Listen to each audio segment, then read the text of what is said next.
Hello student, देखिए उम्मीद करते हैं आप लोग सब सही होंगे। आज बायोलॉजी का हम दूसरा लेसन लगाया है, नियंत्रण एवं समन्वय। ठीक है, ये ऑब्जेक्टिव का क्वेश्चन लेकर आया स्टूडेंट। नियंत्रण एवं समन्वय है। ठीक है स्टूडेंट, ऑब्जेक्टिव का क्वेश्चन है।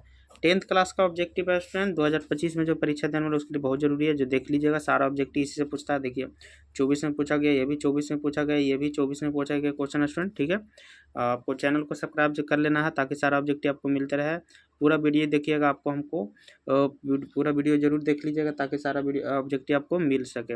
आपको इससे बाहर ऑब्जेक्टिव एक भी बाहर नहीं पूछेगा। ठीक है स्टूडेंट, सारा ऑब्जेक्टिव इसी से आवेगा। पहला देख लीजिए, पहला क्या दिया हुआ। ये आपको नियंत्रण एवं समन्वय का बायोलॉजी का जीव विज्ञान का क्वेश्चन है, मैट्रिक एग्जाम देने के लिए। ठीक है स्टूडेंट, अग्न्याशय से कौन सा हार्मोन स्रावित होता है? कौन सा अग्न्याशय से हार्मोन स्रावित होता है स्टूडेंट?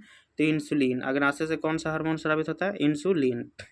दूसरा क्वेश्चन देखिए, सजीव जीवधारियों द्वारा किस प्रकार की नाइट्रोजनी पदार्थ का उत्सर्जन होता है? जो सजीव जीवधारी होता है उसमें किस प्रकार के नाइट्रोजनी पदार्थ उत्सर्जित होता है? यूरिया का, या अमोनिया का, या यूरिक अम्ल का, या इनमें से सभी? तो ये आपके होता है इनमें से सभी होता है जीवधारियों में। ठीक है स्टूडेंट, दूसरा हो गया। दूसरा के बाद तीसरा क्वेश्चन देखिए, वृक्क सहायता प्रदान करता है। तो वृक्क हम लोग को क्या कहता है? तब श्वसन के लिए होता है, जनन के लिए, उत्सर्जन के लिए, या पाचन के लिए? तो जो लीवर होता है, हिंदी में इसको लीवर कहते हैं। तो ये लीवर होता है उत्सर्जन के लिए। किस लिए काम करता है? उत्सर्जन का काम करता है स्टूडेंट। ठीक है, चौथा क्वेश्चन देखिए, निम्नलिखित में कौन मनुष्य का एक उत्सर्जी अंग नहीं है? ऐसा कौन सा उत्सर्जी अंग जिसमें से उत्सर्जन नहीं होता है? फेफड़ा से, या वृक्क से, या अग्नाशय से, या त्वचा से? तो आपको फेफड़ा से तो आपको ऑक्सीजन उत्सर्जित होता है, वृक्क से आपको भोजन होता है, त्वचा से पसीना ये सब हो सकता है, लेकिन अग्नाशय से आपको उत्सर्जी अंग नहीं कहलाता है। ठीक है, 4 के सी हो जाएगा। 5 क्वेश्चन देखिए, पादप हार्मोन का एक उदाहरण है। पादप हार्मोन का कौन एक उदाहरण है? तो AIIIATSH ACH तो पादप हार्मोन का एक उदाहरण है AIAA उदाहरण है स्टूडेंट। ठीक है, अगला चलते छठा क्वेश्चन। छठा दिया, खुला परिवहन तंत्र पाया जाता है। तो खुला परिवहन तंत्र किसमें पाया जाता है स्टूडेंट? कबूतर में, तितली में, या मनुष्य में, या बिल्ली में? तो खुला परिवहन तंत्र पाया जाता है आपको तितली में। किसमें पाया जाता है? तितली में पाया जाता है, याद रखिएगा। ठीक है, अगला देखिए 7वां क्वेश्चन, सबसे छोटी अंतःस्रावी ग्रंथि कौन है? सबसे छोटी अंतःस्रावी ग्रंथि है इंड्रियन, या थायराइड, या पीनियल? ये पीनियल होता है। कौन होता है सबसे छोटी अंतःग्राफी? पीनियल होता है। 7 के सी। 7 के सी के बाद चलिए 8वां क्वेश्चन देखते हैं। 8वां दिया हुआ, सिनेप्टिक नर्व्स पाया जाता है। सिनेप्टिक नर्व्स किस में पाया जाता है स्टूडेंट? तो सिनेप्टिक नर्व्स पाया जाता है वृक्क में, मस्तिष्क में, अंडाशय में, या न्यूरॉन में? ये पाया जाता है आपको न्यूरॉन में। किस में पाया जाता है स्टूडेंट? न्यूरॉन में आपको सिनेप्टिक अम्ल पाया जाता है। 9 क्वेश्चन देखिए, थायरोक्सिन हार्मोन के संश्लेषण में किसका होना आवश्यक है? थायरोक्सिन हार्मोन के संश्लेषण में किसका होना आवश्यक है? तो इसका होना, आयोडीन का होना बहुत जरूरी है थायरोक्सिन अवोक्शन में। ठीक है स्टूडेंट, 10वां, फल पकाने वाले हार्मोन कौन सा है? तो फल पकाने वाला आपको हार्मोन एथिलीन, ऑक्सीन, या जिबरेलिन, या साइटोकाइनिन? तो फल पकाने वाला आपको है एथिलीन। कौन होता है? एथिलीन फल पकाने वाला होता है। अगला देखिए 11 क्वेश्चन।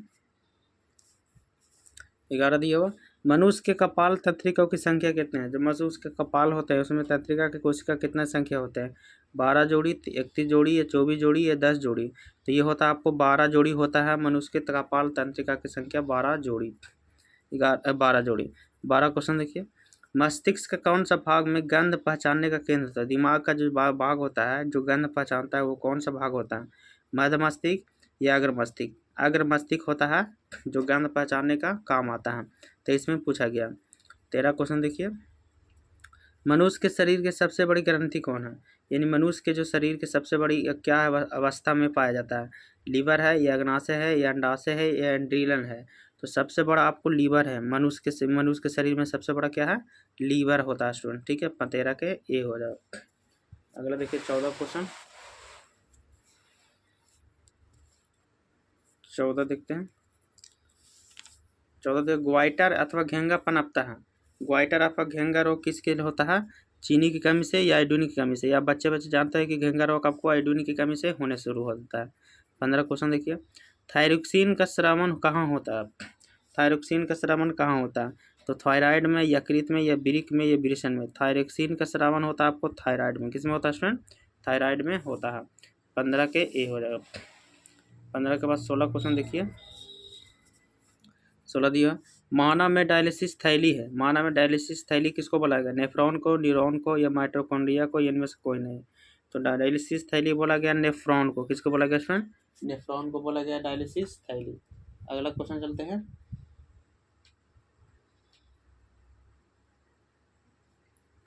अगला 17 क्वेश्चन देखिए, दांत की सबसे ऊपरी परत क्या कहलाता है? डेंटाइन, इनामेल, अस्थि, या क्राउन। तो दांत की सबसे ऊपरी परत को कहते हैं इनामेल। क्या कहते हैं? इनामेल। 17 के बी हो जाएगा। 18 क्वेश्चन देखिए, कौन सा पादप नियंत्रण फल बेचने वालों द्वारा उपयोग किया जाता है? कौन सा पादप नियंत्रण फल बेचने वाले द्वारा उपयोग किया जाता है? तो फल बेचने वाला के उपयोग किया जाता है एप्सिसम, जिब्रेलिन, या इथाइलिन। इथाइलिन का प्रयोग किया जाता है उन लोगों के साथ। इथाइलिन का प्रयोग किया जाता है। अगला क्वेश्चन देखिए 19, वह संरचना जो उद्दीपन की पहचान करती है, वह संरचना जो उद्दीपन की पहचान कराती है वो क्या होता है? ग्राही होता है, ग्राही होता है, या ग्राही, या प्रभावक, या उत्तरदायित्व, या बेचैनी। तो आपको जो उद्दीपन की पहचान करता है, उद्दीपन की पहचान करता है ग्राही। कौन करता है? ग्राही पहचान करता है। 19 के ए हो जाएगा। 19 के बाद अगला क्वेश्चन चलते हैं। 20, निम्नलिखित में कौन सी एक अंतःस्रावी और बाह्यस्रावी ग्रंथि दो प्रकार की होती है? दो प्रकार की होती है, अग्नाशय होती है या थायराइड होती है। कौन सी एक अंतःस्रावी ब्राह्मी ग्रंथि जो दो प्रकार की होती है, अग्नाशय दो प्रकार की? 20 के ए हो जाएगा। 20 के बाद 21वां क्वेश्चन देखिए, कौन सी अंतःस्रावी ग्रंथि वृक्क के दोनों ओर ऊपर स्थित होती है? वृक्क के दोनों ओर ऊपर स्थित होती है, गोनेट्स, या प्यूटरी, या अग्नाशय, या एंड्रीलन। तो ये आपको एंड्रीलन आपको दोनों ओर होती है। 21 के डी हो जाएगा। 22 क्वेश्चन देखिए, जीवों में ध्वनि ग्रहण करने के लिए संवेदी अंग कौन है? जीवों में जो ध्वनि ग्रहण करने के लिए होता है संवेदी अंग कौन होता है? प्रकाशग्राही होता है, या ध्रनग्राही, या श्रवणग्राही, या स्पर्शग्राही होता है स्टूडेंट? तो ये आपको होता है श्रवणग्राही होता है। जीवों में ध्वनि ग्रहण करने के लिए संवेदी अंग श्रवणग्राही। अगला देखिए 23 क्वेश्चन। चलिए 23 करते हैं, वृक्क के ऊपर स्थित अंतःस्रावी ग्रंथि क्या है? तो वृक्क के ऊपर जो स्थित ग्रावी ग्रंथि रहता है वो क्या रहता है? पीयूष ग्रंथि, या पिनियल ग्रंथि, या अधिवृक्क ग्रंथि। ये अधिवृक्क ग्रंथि रहता है स्टूडेंट। वृक्क के ऊपर जो स्थित रहता है उसको बोलते हैं अधिवृक्क ग्रंथि। 24 देखिए, एड्रीनलिन हार्मोन स्रावित होता है। तो एड्रीनलिन हार्मोन स्रावित होता है थाइमन ग्रंथि से, पीयूष ग्रंथि से, हाइपोथैलेमस ग्रंथि से, या अधिवृक्क ग्रंथि से। तो ये आपको हो जाएगा अधिवृक्क ग्रंथि से ही हार्मोन स्रावित होता है। ठीक है स्टूडेंट। 25वां क्वेश्चन चलते हैं। 25वां, निम्न से कौन सा अंग संवेदी ग्राही नहीं है? संवेदी ग्राही कौन नहीं है? कान, आँख, नाक, या दिमाग। तो संवेदी ग्राही नहीं है तो आपको दिमाग। कौन नहीं है? दिमाग। 25 के डी हो जाएगा। 25 के बाद चलते हैं 26 क्वेश्चन देखिए, मेरुरज्जु निकलता है। तो मेरुरज्जु क्या निकलता है स्टूडेंट? तो ऑप्शन ये है प्रमस्तिष्क से, अनुमस्तिष्क से, पॉन्स से, मेंडुला से। तो मेरुरज्जु निकलता है आपको मेंडुला से। किससे निकलता है स्टूडेंट? मेंडुला से निकलता है। अगले देखिए 27 क्वेश्चन, निम्न में से कौन गैसीय अवस्था में पाया जाता है? जिब्रेलिन, ऑक्सीन, इथाइलिन, या एब्सिक्सिक अम्ल। तो कौन गैसीय अवस्था में निकलता है स्टूडेंट? तो इथाइलिन आपको गैसीय अवस्था में निकलता है। 27 के सी जो गैस के रूप में निकलता है। तो मेरे जो हो गया स्टूडेंट 27 के सी। 27 के बाद 28 क्वेश्चन पर चलते हैं। 28 क्वेश्चन दिया हुआ देखिए,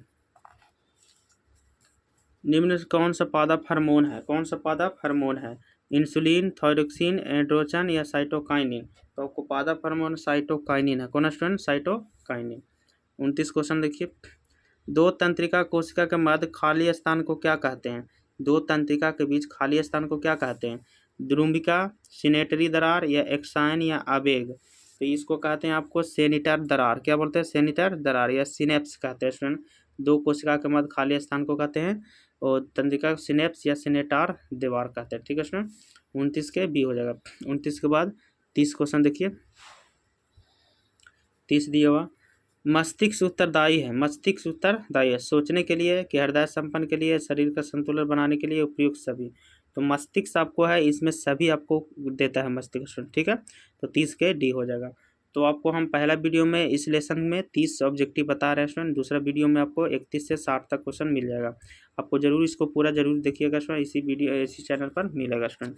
थैंक यू। वीडियो को लाइक कर दीजिएगा स्टूडेंट, थैंक यू।